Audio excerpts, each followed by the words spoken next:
नमस्कार मंडळी, आजच्या व्हिडिओमध्ये खरंच देव असतो का नसतो मला आलेला अनुभव मी तुम्हाला सांगण्याचा प्रयत्न करणार आहे। मी जास्त वेळ घेणार नाही, डायरेक्ट व्हिडिओला सुरुवात करतो। ही आहे माझी शाळा, ज्या शाळेचा मी संस्थापक अध्यक्ष आणि प्राचार्य सुद्धा आहे आणि गेल्या 18 वर्षापासून मी ही शाळा चालवतो आणि हे सगळं करत असताना मला आलेला अनुभव मी तुम्हाला सांगणार आहे। चला, माझी शाळा ही आहे जेऊर, केतूर आणि भिगवण अशा या रस्त्यावरती आहे। हा मोठा जो रस्ता आहे तो इकडे जातो सोलापूरला जायचा असेल तर, आणि या बाजूला जातो पुण्याला जायचं असेल तर जास्त वेळ न घालवता माझ्या पाठीमागे चला, आमच्या शाळेमध्ये एंटर करा आणि तुमच्या सगळ्यांचं स्वागत आहे माझ्या शाळेमध्ये। या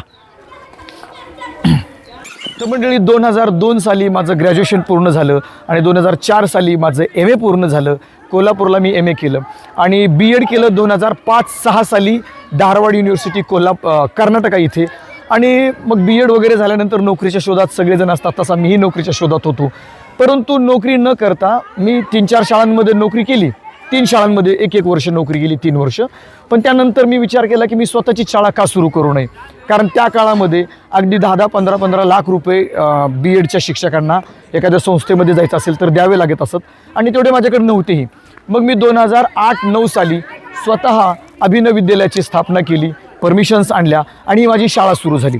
त्याचबरोबर मित्रांनो, मी स्वतः लक्ष देत होतो, मी स्वतः ही शाळा चालवत होतो आणि त्यामुळे माझ्या शाळेमध्ये विद्यार्थ्यांची संख्या खूप होत गेली। त्यातल्या त्यात 2009 साली, 10 साली, 11, 12, 13 या सालापर्यंत इंग्रजी माध्यमाचा खूप मोठा लोकांना एक आकर्षण होतं आणि माझ्याकडे सुद्धा खूप मोठा क्राऊड इंग्रजी माध्यमाचा आला।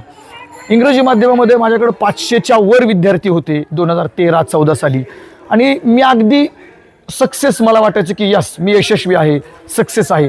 परंतु मंडळी, जसं एखादी गोष्ट जेवढ्या वेगानं वर येते तेवढ्याच वेगानं खाली सुद्धा जाते हे मला माहीत होतं।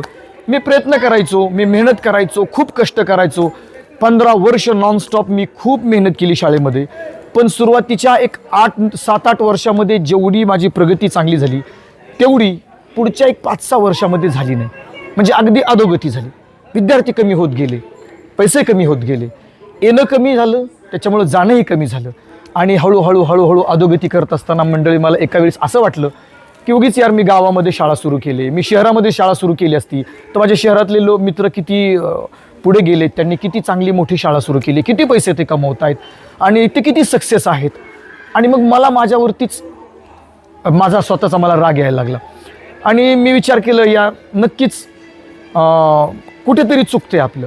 आणि मग डिप्रेशन, ताण तणाव, आणि याच्यातून मी 2019 साली अक्षरशः कोविडच्या 1 वर्ष अगोदर मी या शाळेला सोडून बारामतीला गेलो। होय, जी शाळा मी अगदी रक्ताचं पाणी करून, व्याजानं पैसे आणून, म्हणजे एवढ्या एका छोट्या व्हिडिओमध्ये मी तुम्हाला नाही सांगू शकत, इतकी मेहनत करून, इतक्या कष्टानं ही शाळा उभी केली। एवढी एकटीच शाळा नव्हे, ते बघू शकता, या बाजूलाही खूप अशी मोठी इमारत आहे, ही पण त्याच काळामध्ये मी उभी केली होती। जवळजवळ 8-9 पेक्षा जास्त माझ्याकडं व्हेकल्स होत्या, ट्रान्सपोर्टची सुविधा होती, गाड्या होत्या आणि मी एवढ्या मेहनतीनं आमच्या कुटुंबात आमचे मोठे भाऊ, आई वडील, आमच्या मिसेस, आमच्या वहिनी सगळी कामं करायची आणि एवढ्या सगळ्यांनी कष्ट करून मन लावून आम्ही एवढं सगळं करत असताना सुद्धा जर ती शाळा सक्सेस होत नाही, विद्यार्थी येत नाहीत, तर खूप वाईट वाटायला लागलं। मला वाटायला लागलं की नक्कीच काहीतरी चुकतोय, मी चुकतोय किंवा अजून काही चुकत असतील, आणि अशामधून मी अगदी डिप्रेशनमध्येच म्हणा थोडक्यात गेलो आणि मी शाळा सोडून बारामतीला गेलो। 5-6 वर्षानंतर मी परत रिटर्न आलो। तर मंडळी, मला सांगायचं आहे की देव आहे किंवा नाही याच्यावरती मी तुम्हाला बोलत आहे। मग मला तर आमच्या घरामध्ये वातावरण धार्मिक आहे, आध्यात्मिक आहे। आमचे वडील विठ्ठलाचे, पांडुरंगाचे भक्त आहे। आज योगायोगानं आषाढी एकादशी सुद्धा आहे।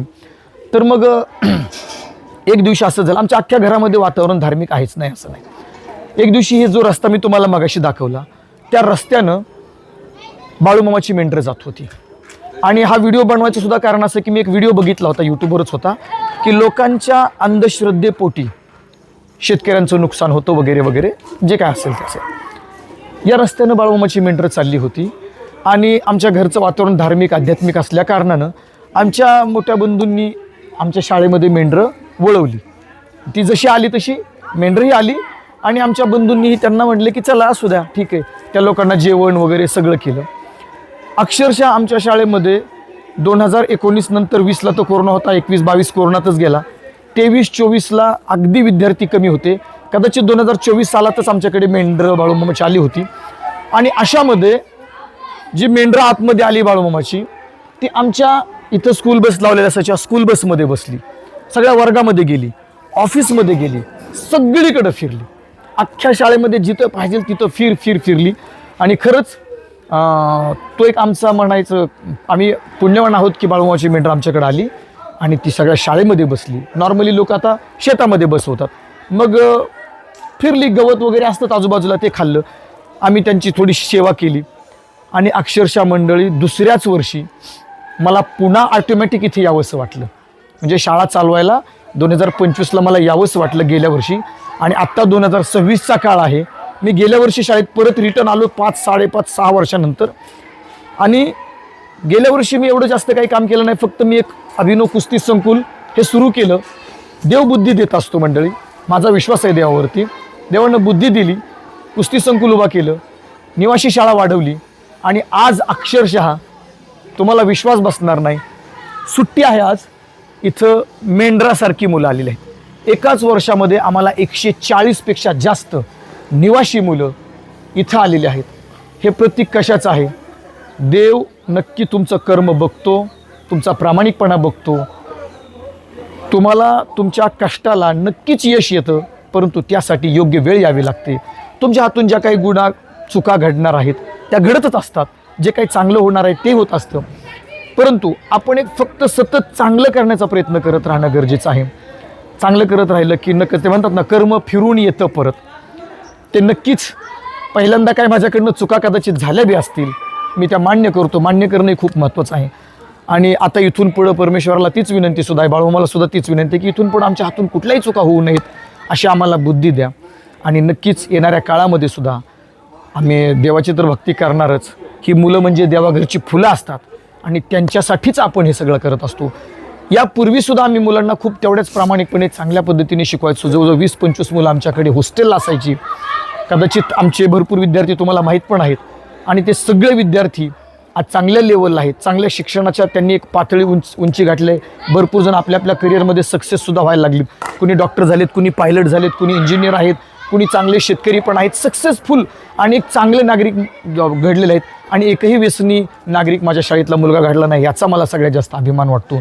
आणि म्हणून मंडळी, जे आपण म्हणतो देव आहे किंवा नाही, याच्यामध्ये देव असल्याशिवाय ह्या गोष्टी शक्य होत नाहीत. हे सगळं विश्व एवढं मोठं चालवतो, ती कुठली तरी एखादी शक्ती असते, तीच चालवत असते. आणि म्हणून मी म्हणतो देव असतो. म्हणजे अजून एक गोष्ट मला तुम्हाला सांगावीशी वाटते की आपल्या जगामध्ये, अख्ख्या पृथ्वी तलावरती इतके वेगवेगळे धर्म आहेत, जाती पंथाची लोक राहतात.